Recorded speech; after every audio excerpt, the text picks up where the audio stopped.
எபிரேயர் நிருபம் 9ஆம் அதிகாரம் 2வது வசனத்தை வாசிங்க. எபிரேயர் 9:2 வாசிங்க. எப்படி எனில், ஒரு கூடாரம் உண்டாக்கப்பட்டிருந்தது. முந்தின பாகத்தில் குத்து விளக்கும் மேஜையும் தேவ சமூகத்து அப்பங்களும் இருந்தன. அப்ப நல்லா கவனிச்சு கொள்ளுங்க.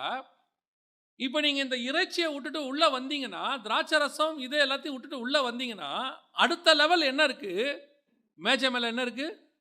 சமூகத்து அப்பம் இருக்கு. ஆனா இங்க இறைச்சி கிடையாது. நல்லா புரிஞ்சுக்கணும். இங்க என்ன கிடையாது? இறைச்சி கிடையாது. இது அடுத்த லெவல். இது ஆவிக்குரிய லெவலுடைய அடுத்த ஸ்டேஜ். நீ உள்ளே வரும்போது அங்க என்ன இருக்கும் அப்படின்னு கேட்டீங்கன்னா, மேஜைக்கு மேல அப்பங்கள் அடுக்கி வச்சிருப்பாங்க. எத்தனை அப்பம்னு கேட்டீங்கன்னா 12 அப்பம் இருக்கும். இந்த 12 அப்பமும் பழைய ஏற்பாட்டை பொறுத்த வரைக்கும் இஸ்ரவேல் கோத்திரத்தினுடைய 12 கோத்திரங்கள். ஆனா புதிய ஏற்பாட்டை பொறுத்த வரைக்கும் 12 அப்பமும் 12 அப்போஸ்தலர் உபதேசங்கள். ஆண்டவர் சொல்றாரு, அப்போ சீஷர்கள் போய் கேட்குறாங்க, ஆண்டவரே இவங்களுக்கெல்லாம் சாப்பாடு இல்லைப்பா, 5000 பேருக்கு மேலே இருக்கிறாங்க, லேட் ஆகி போச்சு. கர்த்தர் ஒரு அழகா வார்த்தை சொல்லுவார். என்ன சொல்லுவார் தெரியுமா? நீங்களே கொடுங்களும். இவனே என்ன பண்ணியிருக்கிறான்? எங்ககிட்ட அப்பம் இல்லைங்கிறான். வந்துட்டு சொல்றவங்கிட்ட சொல்றாரு, நீங்களே கொடுங்கள். அப்படின்னா என்ன அர்த்தம்? நீங்களே அப்பம், நீங்களே ஒரு அப்பம். இப்போ நம்ம புதிய ஏற்பாட்டு சபை எதிலே ஸ்தாபிக்கப்பட்டிருக்கிறது? அப்போஸ்தலர் உபதேசத்திலும் அந்யோன்யத்திலும் அப்பம் பிடுகுதலிலும் இது அமைந்திருக்கிறது. இப்போ இந்த அப்போஸ்தலர் உபதேசத்துக்குள்ளே நீங்கள் கடந்து வரணும். 2வது லெவல். இங்க என்ன இருக்காது? ரொம்ப முக்கியமா தெரிஞ்சுக்கணும். இறைச்சி இருக்காது. இங்கே மாம்சத்துக்குரியது இருக்காது. உன் மாம்சத்தின் தேவைகள் இதோட முடிஞ்சு போயிருக்கும். பலிபீடத்துக்கிட்டே முடிஞ்சிடும். ஏன்னா உன் மாம்சம் பலிபீடத்துக்கிட்டே என்னவாயிரும்? சுட்டரிக்கப்பட்டிருக்கும். இனி உள்ளே வருகிறவனுக்கு என்ன இருக்காது? மாம்ச தேவை இருக்காது. இந்த மாம்சத்துக்கான தேவையே இருக்காது. அப்ப என்னங்க மாம்சத்துக்கான தேவை இருக்காதுன்னா என்ன சொல்ல வரீங்க? அப்ப நாங்க எப்படி சாப்பிடுவோம்? எப்படி தூங்குவோம்? நல்லா தெரிஞ்சுக்கொள்ளுங்க.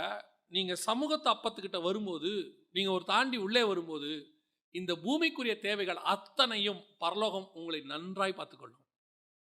பரலோகத்தினுடைய கணக்கில் இருக்கும். ஆனா ஒண்ணு, நீங்க நினைக்கிற மாதிரி அந்த இடத்துல இருக்க முடியாது. ஆண்டவர் நினைக்கிற மாதிரி நீங்க இருக்கணும். இப்போ உங்களுக்கு வெளியே இருக்கும்போது உங்க இறைச்சிக்கு சில ஆசை இருக்கு.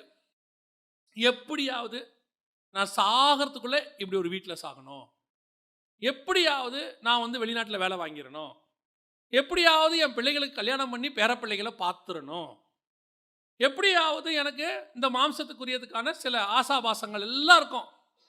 இது அத்தனையும் வெளியே சுட்டரிக்கப்பட்டிருக்கும். உள்ளே வரும்போது உன் மாம்சத்தினுடைய எந்த ஆசையும் உனக்கு இருக்காது. ஆனால் அது எல்லாம் தானாய் நடக்கும். நீங்க எதிர்பார்க்க இருக்க மாட்டீங்க. உங்க எதிர்பார்ப்பிலே இருக்காது. ஆனா கர்த்தர் அதை சந்திப்பார். கர்த்தர் அதை தருவார். நீங்க அதை எதிர்பார்க்க மாட்டீங்க. நான் சொல்றது உங்களுக்கு புரியுதா? நீங்க எப்படியாவது என் பிள்ளைக்கு கல்யாணம் பண்ணி பார்க்கணும்னு ஆசைப்பட்டது பலிபீடம். கர்த்தர் பார்த்து பாருன்னு சொல்லிட்டு நீங்க உள்ள போய் இப்போ இறைச்சிக்குரியதை பார்க்க மாட்டீங்க. சமூகத்தை அப்பத்தை சாப்பிட்டுக்கிட்டு இருப்பீங்க. அப்போஸ்தலர் உபதேசம் சாப்பிட்டுக்கிட்டு இருப்பீங்க.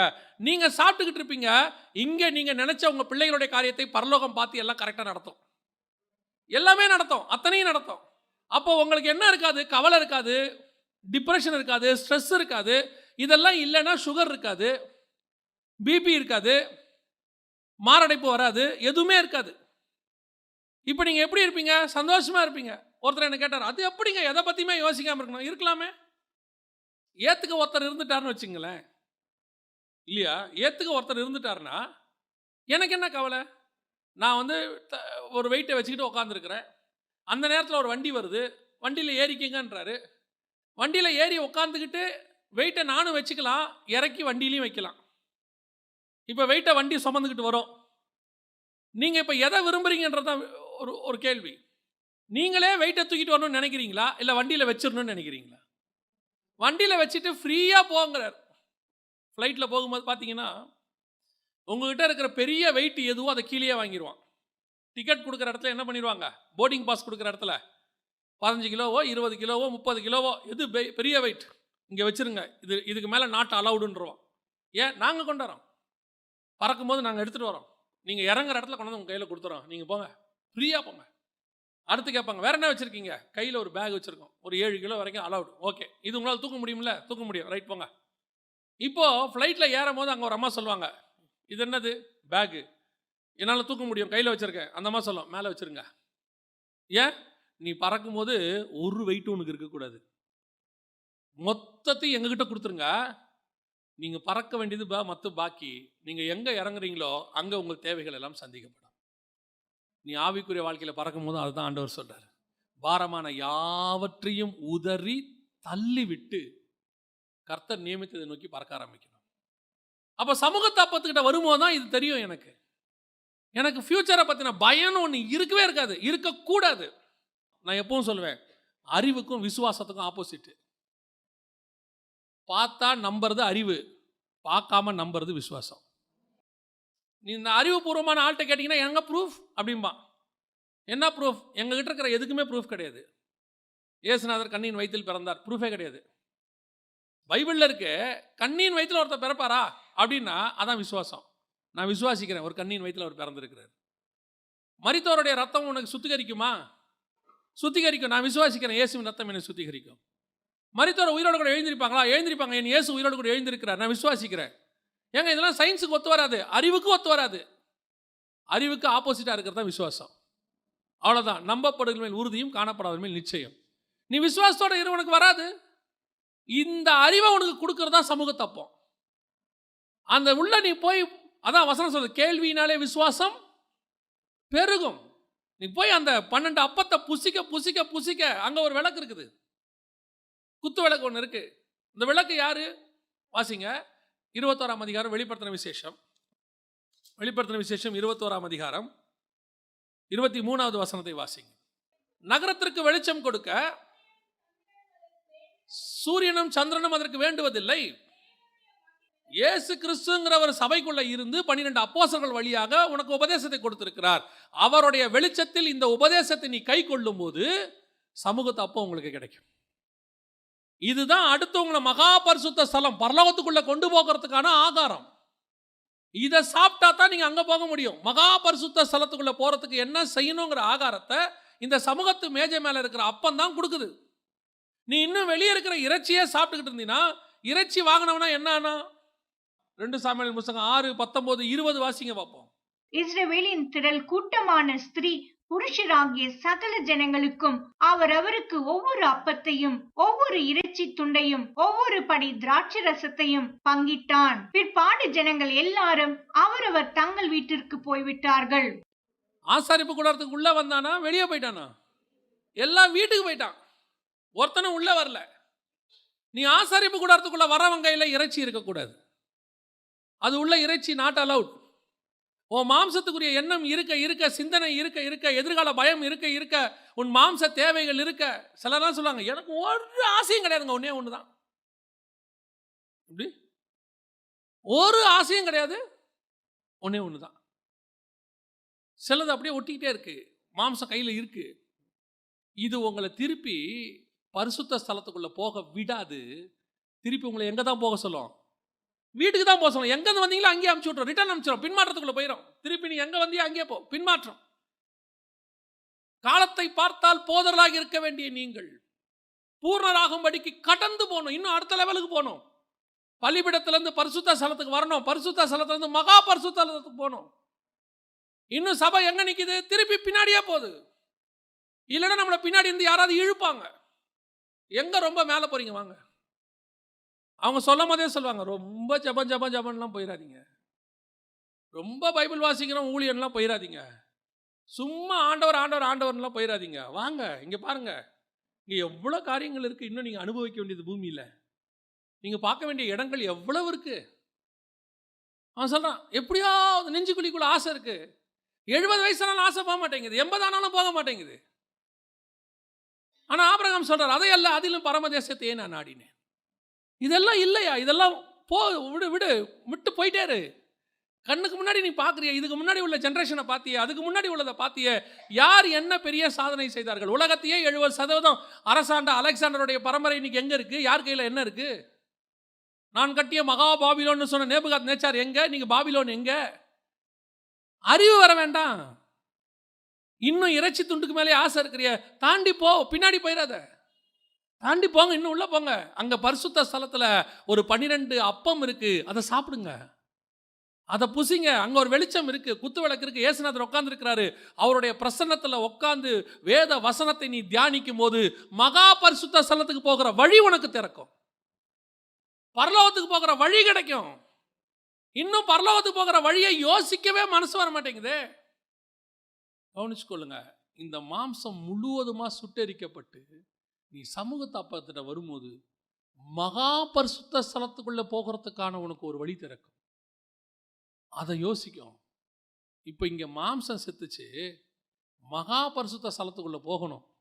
அப்போ எப்படி இந்த சாப்பாட்டை நீங்கள் புசிக்கணும்னு சொல்லி அழகாக அவன் எழுதுறான் பாருங்க.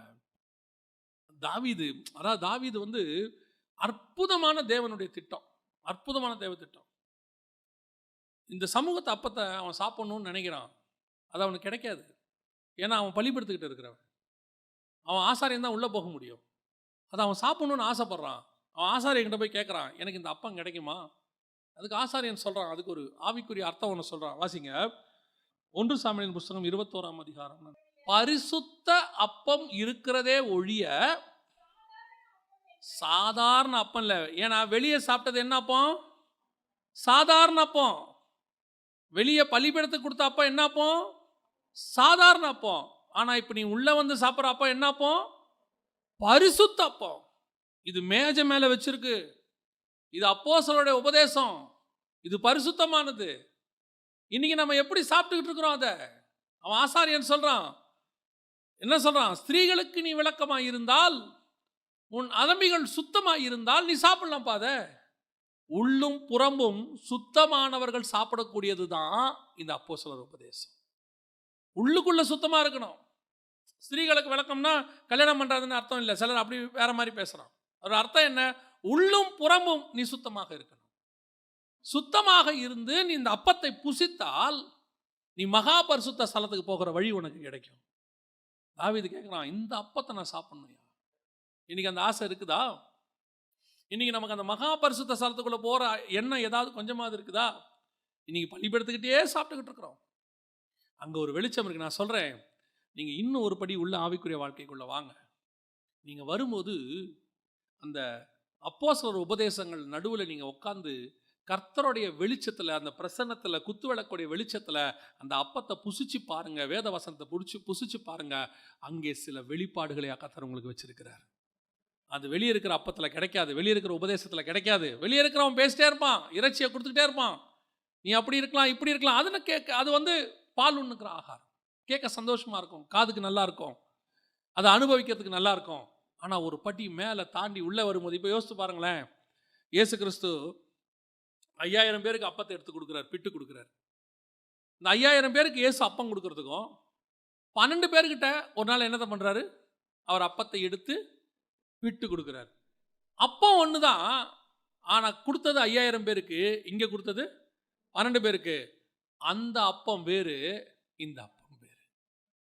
அது எல்லாரும் சாப்பிட்ற சாதாரண அப்பம், இது 12 பேர் மாத்திரம் சாப்பிட்ற பரிசுத்த அப்பம். பரிசுத்த அப்பம். இப்போ நம்ம எந்த அப்பத்தை விரும்புகிறோம்?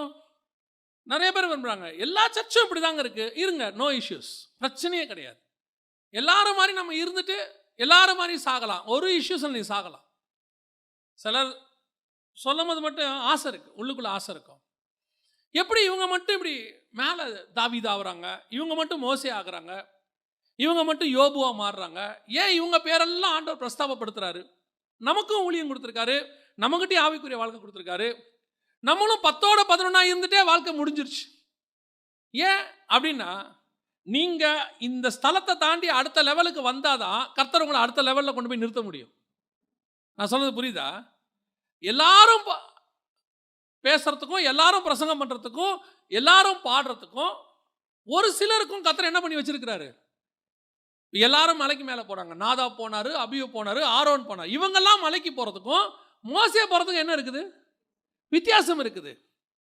பேதுரு மலைக்கு போறதுக்கும், யோவான் மலைக்கு போறதுக்கும், யாக்கோபு போனதுக்கும், இயேசுநாதர் போனதுக்கும் வித்தியாசம் இருக்கு. இவங்க போய் மறுரூபம் ஆனதை பார்த்தாங்க, அவரே மறுரூபமானார். நாதாப் அபியூ ஆரோன்லாம் போய் மேகம் இறங்குகிறதை பார்த்தார்கள். ஆனால் மோசே மேகத்துக்கு உள்ளேயே போனார். அதுதான் நம்முடைய ஆவிக்குரிய ஸ்டாண்டர்ட். நான் எல்லாரும் மாதிரியும் இருக்கணும், வரேன், ஞாயிற்றுக்கிழமை ஆனால் சர்ச்சுக்கு வரேன், ஒரு உபதேசத்தை கேட்குறேன், தசமாம் காணிக்கை கொடுக்குறேன், வீட்டுக்கு போகிறேன், இருக்கலாம், நோ இஷ்யூஸ், பிரச்சனையே கிடையாது. ஆனால் நான் இன்னும் கொஞ்சம் மேலே போகணும், இன்னும் கொஞ்சம் உள்ளே போகணும், நான் சமூகத்தாப்பத்தை புசிக்கணும், இந்த வசனத்துக்குள்ளே இருக்கிற வெளிப்பாடுகளை பெற்றுக்கொள்ளணும், பரலோகம் என் கூட பேசணும், கர்த்தருடைய பிரசன்னத்தை உணரணும். நான் வெளியே பார்க்குற வெளிச்சம் சூரிய வெளிச்சம், பலிபடத்துக்கிட்ட என்ன வெளிச்சம் இருக்கும்? சூரிய வெளிச்சம் இருக்கும். ஆனால் உள்ளே போனால் சூரிய வெளிச்சம் இருக்காது, ஏன்னா அது பரிசுத்த ஸ்தலம், மூடி வச்சிருக்காங்க. ஆனால் உள்ள ஒரு வெளிச்சம் இருக்கு. அது என்ன வெளிச்சம்? குத்து விளக்கின் வெளிச்சம், இயேசு கிறிஸ்துவின் வெளிச்சம். உலகத்தின் பிரசன்னத்துக்கும் தேவ பிரசன்னத்துக்கும் வித்தியாசம் இருக்கு. இப்போ கீழே ஒரு லைட் எல்லாம் அடிச்சா அப்படியே முகம் பிரகாசமா இருக்கும். அப்படியே அப்படி இந்த லைட் எல்லாம் போட்ட உடனே வீடியோ எடுக்கிறாங்க, பார்த்தா அப்படியே முகம் வந்து தெளிவாக தெரியும் இந்த லைட்டு போட்டா. இந்த பிரசன்னத்துக்கும் மலைக்கு மேலேருந்து மோசே இறங்கி வரும்போது அவன் முகத்தில் ஒரு பிரசன்னம் இருந்துச்சு. அதை சொன்னாங்க, முகத்தை மூடு. ஏன்? இது சூரிய பிரசன்னம் இல்லை, தேவ பிரசன்னம், அந்த குத்து விளக்கின் பிரசன்னம். இந்த இடத்துக்கு நான் வரணும், அந்த வாஞ்ச வரணும். நான் இப்போ உங்களுக்கு சொல்கிறேன், நம்மக்கிட்ட கர்த்தர் கொடுத்துருக்கிற டேலண்ட்டு, கர்த்தர் கொடுத்துருக்கிறதான வேற கிஃப்ட்ஸு, இதெல்லாம் வச்சுக்கிட்டு பெரிய ஆள் ஆயிடலாம் நம்ம நினைக்கிறோம்ல. நம்மக்கிட்ட உண்மையிலே நல்ல டேலண்ட் இருக்குது. அது வந்து பாடுறதோ, இசை வாசிக்கிறதோ, அல்லது நல்லா பேசுகிறதோ, நல்ல ஒரு தாட் கொடுக்குறதோ, இல்லை ஏதோ ஒரு டேலண்ட் ஏதோ ஒன்று இருக்குது. இதை நல்ல குவாலிட்டியாக பண்ணி நாம் ஃபேஸ்புக்லேயோ யூடியூப்லேயோ அப்லோட் பண்ணால் உடனே லைம் லைட்டுக்கு வந்துடலாம் அப்படிங்கிற ஒரு எண்ணம் இருக்கு. ஆனால் 10,000 பேர் போட்டாங்கன்னா யாரோ 2 பேர் மேலே வராங்க. நீங்கள் பார்க்குறீங்க, 2 பேர் மேலே வராங்க. என்ன காரணம் அப்படின்னா, நான் சொல்லுவேன், இந்த டேலண்ட் அல்ல, இந்த டேலண்ட்டை யூஸ் பண்ணுற நான் இருக்கேன்ல, ஏன் நான் எந்த இடத்துல இருக்கிறேன்னு தான் கர்த்தர் பார்க்குறாரு. நான் தாவீதா இருந்தால் என் கையில் இருக்கிற கூழாங்கல் கர்த்தருக்கு போதும் கோலியாத்தை வீழ்த்துவதற்கு. நான் சவுலா இருந்தால் என் கையில் பெரிய பட்டயம் இருந்தாலும் பத்தாது கோலியாத்தை வீழ்த்துவதற்கு. 2 பேருமே ராஜா தான். தாவீதும் ராஜா தான், சவுலும் ராஜா தான். கர்த்தருக்கு முன்னாடி தாவீதும் ராஜா தான், சவுலும் ராஜா தான். அவன் கையில் இருக்கிறது கூழாங்கல், இவன் கையில் இருக்கிறது பட்டயம். எதிரில் நிற்கிற கோலியாத்து. சவுல் யாரு? சமஸ்த இஸ்ரவேல்ல அவனை மாதிரி உயர்த்த ஒருத்தனுமே இல்லை. வந்திருக்கிற கோலியாத் யாரு? சவுலை விட உயரமான ஒருத்தன் வந்து நிற்கிறான். இப்போ இவன் கையில் பட்டயம் இருக்கு, இவனுக்கு எக்ஸ்பீரியன்ஸ் இருக்கு, பெலிஸ்தர்களை ஜெயிச்சது இருக்கு. ஆனால் இவன் கர்த்தரோடு கூட இல்லை. அதுதான் பிரச்சனை. தாவீது கையில் அவனும் ராஜா தான், பட்டயம் இல்லை, ஆனால் அவன் கையில் கூழாங்கல் தான் இருக்கு. ஆனால் அவங்ககிட்ட இருக்கிற ஒரே ப்ளஸ் பாயிண்ட், அவன் கர்த்தரோடு கூட இருந்தான். நீ யாரோட இருக்கிறங்கிறதா முக்கியம். உன் டேலண்ட்டை கர்த்தர் யூஸ் பண்ணணும். நான் ஒரு லெவலுக்கு வர வரைக்கும் கர்த்தரோடையே இருப்பேன். ஸோ தகுதி இல்லாதவங்கள கர்த்தர் என்ன செய்கிறாரு? அவன் என் கூட இருக்கிறான்ப்பா அப்படின்னு சொல்லி ஆடு மேய்க்கிறோட ராஜாவை கொண்டு போய் கர்த்தர் என்ன செஞ்சுறாரு? உட்கார வச்சுறாரு. உட்கார வச்சவொடனே நான் என்ன பண்ணுறேன்? இன்னும் கர்த்தரோட இருந்தால் கர்த்தர் இன்னும் ஒரு படி மேலே கொண்டு போவார், இன்னும் கர்த்தரோட இருந்தால் இன்னும் ஒரு படி மேலே கொண்டு போவார். இப்போ நான் உப்பரிக்கையில் உலாவ ஆரம்பிச்சிடுறேன். நான் ராஜாவாயிட்டோம்ல. இப்போ கர்த்தர் பார்க்குறாரு, நீ உப்பரிக்கையில் கீழே இறங்க. இன்னைக்கு நிறைய பேர்கிட்ட இதான் பிரச்சனை. டேலண்ட்டை நம்புறாங்க, குவாலிட்டியை நம்புறாங்க, குவான்டிட்டியை நம்புறாங்க, வியூஸ் குவான்டிட்டியை நம்புறாங்க, எல்லாத்தையும் நம்புறாங்க. நான் சொல்கிறேன், இது எதையுமே நம்பாதீங்க. நீங்கள் தேவ பிரசன்னத்தை நம்புங்க. நீங்கள் எவ்வளோக்கு எவ்வளோ தேவனோட இருக்கணுங்கிறத நம்புங்க. ஆண்டவர்கிட்ட சொல்லுங்கள், ஆண்டவரை நான் இன்னும் உண்மை அறியணுமே, இன்னும் கிட்ட சேரணுமே. ஏனோக்கு வெளிப்பாடுகளை பெற்றுக்கொண்ட பிறகுதான் வசனம் சொல்லுது அவன் தேவனோடு கூட சஞ்சரிக்க ஆரம்பித்தான். இப்போ நோவாவோட கர்த்தர் பேசின பிறகு வசனம் சொல்லுது நோவா தேவனோடு கூட சஞ்சரித்து கொண்டிருந்தான். ஒரு விஷயம் கிடைச்ச பிறகும் தேவனோட கிட்ட போகணும், பரிசுத்த ஸ்தலத்துக்குள்ள போகணும். நான் உட்கார்ந்து அதை சாப்பிடணும். ஆண்டவரே, அந்த பிரசன்னத்தில் நான் சொல்கிறேன், எவ்வளவுக்கு எவ்வளவு நீங்கள் மனுஷனை விட்டு தூர போறீங்களோ அவ்வளவுக்கு அவ்வளவு தேவனோடு கூட கிட்ட போவீங்க. எவ்வளவுக்கு எவ்வளவு தேவனை விட்டு தூர போறீங்களோ அவ்வளவுக்கு அவ்வளவு மனுஷங்கிட்ட போவீங்க. இதான் ஒரே அடையாளம் உங்களுக்கு. அன்வான்டா உட்காந்து பேசிக்கிட்டு இருக்கிறது எல்லாத்தையும் அவாய்ட் பண்ணிட்டு தேவனோடு கூட உட்கார பாருங்க. கூடுமான வரைக்கும் இந்த உலகத்தை விட்டு நம்ம எங்கேயும் போக முடியாது. நீங்க எடுத்து பாருங்க, ஒரு நாளைக்கு எவ்வளோ ஃபோன் அன்வான்டா பேசியிருக்கிறீங்கன்னு பாருங்க. எவ்வளோ ஃபோன் தேவையாக பேசியிருக்கீங்கன்னு பாருங்கள். இந்த அன்வான்ட் கால்ஸ் எல்லாம் கட் பண்ணுங்கள். ஒரு ஆவிக்குரிய உங்களுக்கு எக்ஸ்பீரியன்ஸ் சொல்கிறேன். நீங்கள் கர்த்தரோட நெருங்கி பாருங்கள், மனுஷரை நீங்கள் அவாய்ட் பண்ண வேண்டாம். நீங்கள் கர்த்தரோட நெருங்க நெருங்க அன்வான்ட் மனுஷர்கள் உங்களை விட்டு தானாகவே தூரம் போவாங்க. தானாக போவான், ஏன் போவானே தெரியாது. இதை கர்த்தர் செய்வார். ஏன்னா நம்முடைய ஆண்டவர் சென்சிட்டிவான ஆண்டவர், ரொம்ப பொசசிவ். நீங்கள் கிட்ட போக போக போக அவர் என்ன பண்ணுவார் தெரியுமா? அப்படியே அன்வான்ட் கேஸ் எல்லாம் தட்டி தூக்குவார். அவரே வரவிட மாட்டார் எதையும் கிட்ட, தேவைகளை மட்டும் வர விடுவார். நீங்கள் தேவனோடு கூட நெருங்க நெருங்க அந்த சமூகத்தின் அப்பத்தை சாப்பிட சாப்பிட வசனம் சொல்லுது, நீ மகா பரிசுத்த ஸ்தலத்துக்குள் பிரவேசிக்கிற அந்த வழி திறக்கும், அந்த திரைச்சீலை 2 கிளியும். இப்போ கடைசியா இப்போ நான் அந்த பரிசுத்த ஸ்தலத்துக்குள்ளே போகிறேன், மகா பரிசுத்தத்துக்குள்ளே போகிறேன். இப்போ அங்கே யார் இருப்பா தெரியுமா? ஆசாரியர்கள் இருக்க மாட்டாங்க. ஏன்னா பரிசுத்தத்தில் யார் இருப்பாங்க? ஆசாரியர்கள் இருப்பாங்க. ஆனால் இப்போ அங்கே யார் இருக்க மாட்டாங்க? ஆசாரியர்கள் இருக்க மாட்டாங்க, யாருமே இருக்க மாட்டாங்க. இதுதான் 3rd லெவல், எக்ஸ்ட்ரீம் லெவல். பலிபீடத்துக்கிட்ட கும்பலாக இருக்கும், எல்லாருக்கும் ஒரு படி திராட்சை ரசம், அப்பம், இறைச்சி எல்லாருக்கும் கொடுப்பான். 10ஓட 11 இல்லை, லட்சத்தோட 1 அப்படியே இருக்கும். ஆனால் இப்போ நீ கொஞ்சம் உள்ளே வந்தீங்கன்னா குறிப்பிட்ட க்ரௌடு தான் இருக்கும், ஆசாரியர்கள் மட்டும்தான் இருப்பாங்க. உங்களை மாதிரி எக்ஸ்பீரியன்ஸ் உள்ளவங்க, ஆவிக்குரிய அனுபவம் உள்ளவங்க மட்டும் உங்க கூட இருப்பாங்க. வசனத்துக்காக இருக்கிறவங்க மட்டும் உங்க கூட நிற்பான். கர்த்தரோடு கூட சஞ்சரிக்கிறவன் மட்டும் உங்க கூட இருப்பான். இந்த நல்ல கர்த்தருடைய வசனத்தில் தியானிக்கிறவன் மட்டும் உங்க கூட இருப்பான். மற்ற அன்வான்ட் கேஸ் எதுவுமே இருக்காது. ஏன்னா அதெல்லாம் பரிசுத்த ஸ்தலத்துக்குள்ள வரவே முடியாது. அந்த ஸ்டாண்டர்ட் உள்ளவங்க மட்டும் உங்க கூட இருப்பாங்க.